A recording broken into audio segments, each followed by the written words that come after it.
La sous-préfecture de Brouatapé a connu une affluence exceptionnelle à l'occasion de l'inauguration officielle de sa grande mosquée. Après plusieurs années d'attente, les filles et fils de cette localité se sont mobilisés pour reconstruire cette maison de Dieu, dans le but de permettre aux fidèles musulmans d'y accomplir dans la dignité les 5 prières quotidiennes prescrites par l'islam. La cérémonie d'ouverture a rassemblé nombreuses personnalités, notamment des autorités locales, des chefs religieux, des citoyens, ainsi que des invités venus des localités voisines. Cette mosquée, symbole de foi, de solidarité et de développement communautaire, s'impose désormais comme un repère social, avec une capacité d'accueil estimée à 1500 fidèles. Elle devient un lieu de rassemblement majeur pour la communauté musulmane de Brouatapé. C'est le président de la délégation spéciale de la localité qui a officiellement lancé les festivités. À l'occasion de cette cérémonie solennelle de l'inauguration de cette maison de Dieu qu'est la mosquée de Brouatapé, les habitants de notre commune rurale sont tout à fait heureux de vous accueillir à Brouatapé, une terre pleine d'histoire, occupant un passé très intéressant dans le Fouta.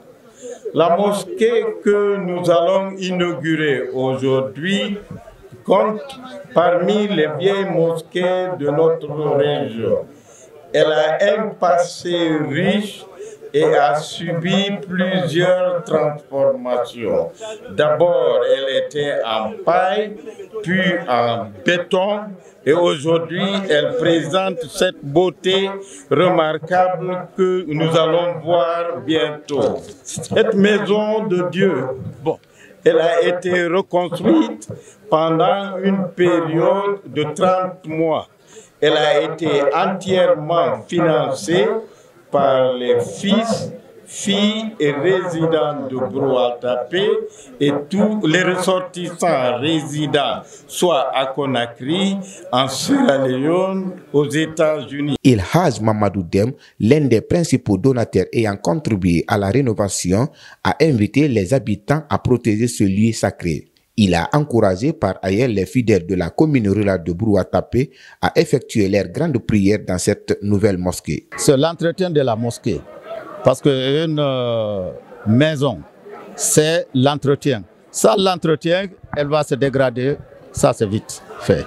Donc, mais s'il y a l'entretien, elle va durer. Parce que maintenant, on a beaucoup de mosquées. Si je me réfère à Broual ici, je peux dire que tous les secteurs ont des mosquées. Mais il y a certaines prières, normalement, on doit faire à la mosquée centrale. C'est cette recommandation que j'ai fait même au premier imam. C'est ce que je lui ai dit. J'ai dit, bon voilà, c'est à eux d'organiser ça. Ce n'est pas d'interdire les prières dans les autres mosquées, mais les prières importantes, par exemple le Laylatul Qadr, le Mawloud, tout ça, ça doit se faire dans la mosquée centrale. Les autres prières, on peut faire dans les autres mosquées. Je ne suis pas le seul qui a fait, c'est toute la communauté de Broual qui l'a fait. Jeunes, vieux, femmes et filles. Je remercie le bon Dieu et je remercie tous les gens qui ont assisté à cette inauguration. C'est un jour qu'on ne peut pas oublier. C'est une fierté pour Brouatapé et pour tous les fils de Brouatapé. Présente à la cérémonie, Maïmouna Bari, conseillère au Conseil national de la transition, a salué l'initiative communautaire. Dans son intervention, elle a exhorté les autorités guinéennes à soutenir ce type de projet citoyen, tout en appelant à la réhabilitation de la route nationale reliant Mamou à Labé. Accompagner ce genre d'initiative communautaire, et si le bas peuple se bat pour réaliser certaines choses, il faut encourager l'excellence, c'est de les soutenir en construisant beaucoup d'autres infrastructures dans leur localité. Notamment, je prends l'exemple au niveau de la sous-préfecture où j'ai été hier. Je lance un appel au ministre de l'administration du territoire, de l'habitat et tous les autres, et nous-mêmes à l'Assemblée nationale qui est le CNT, que lors de la loi de finances rectificative, que nous pensons à ces différentes localités. Il y en a plusieurs. Mais vu qu'aujourd'hui nous sommes à Bouroual, nous allons parler précisément de tout ce qui est de Bouroual. Et ce n'est pas une fierté de rentrer là-bas, dans les localités où le sous-préfet reçoit les autorités, reçoit les représentants du peuple, reçoit les personnalités de cette localité. La communauté a su faire cela et nous les autorités, c'est de prendre notre responsabilité de reconstruire la maison des jeunes, les centres de santé, mais avant tout, c'est surtout la route de l'abbé, de Mamoun Labé.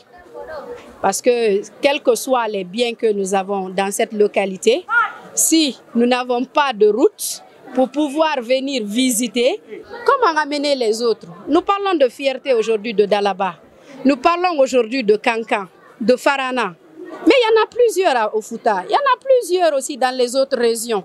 Donc c'est de penser à cela. La meilleure des choses que nous pourrons léguer à nos populations, c'est les infrastructures.